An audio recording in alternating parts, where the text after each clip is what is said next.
Finally, example 4. This one tends to be a little more difficult, so I'm going to use it to illustrate another problem-solving technique that can help with kinematics problems.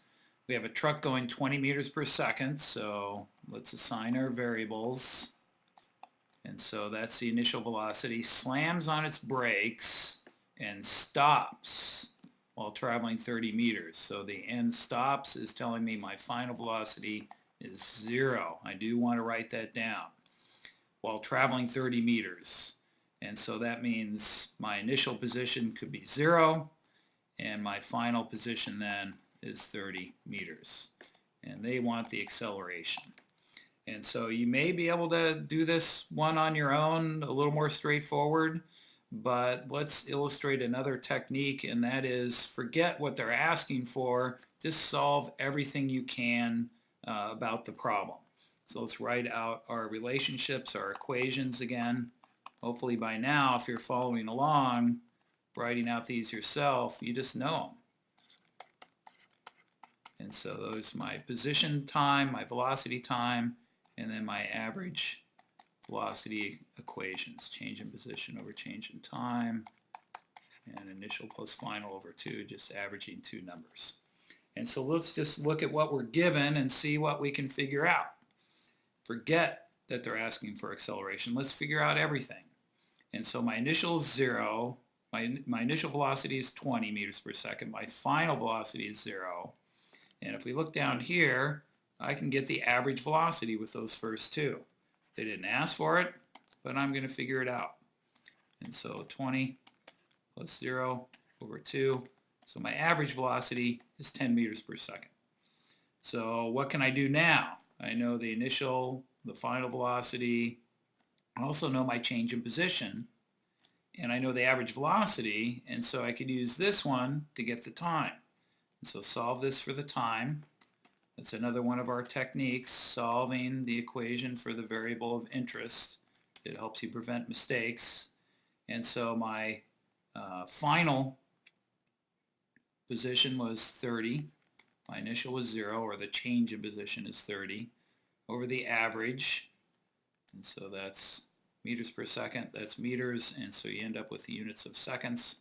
And so it took me 3 seconds to stop.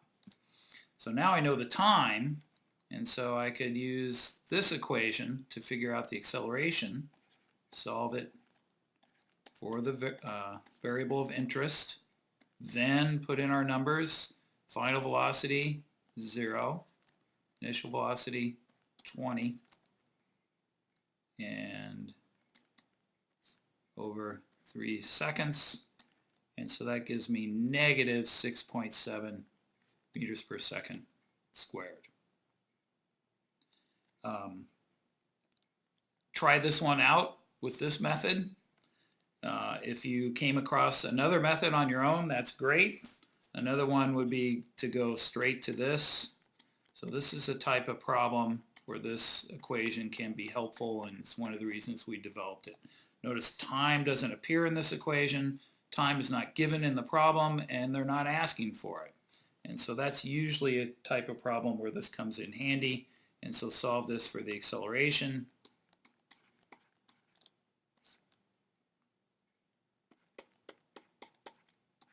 And our final velocity was 0, and our initial was 20, and our change in position, and that gives us times 2, and that gives us negative 6.7 meters per second. And so another technique, forget what they asked for, just solve for everything, and eventually you get what they asked for. This will help you especially on the harder problems or problems that take multiple steps. If we were to graph this one out, velocity time, we're starting at 20, and we are going to 0,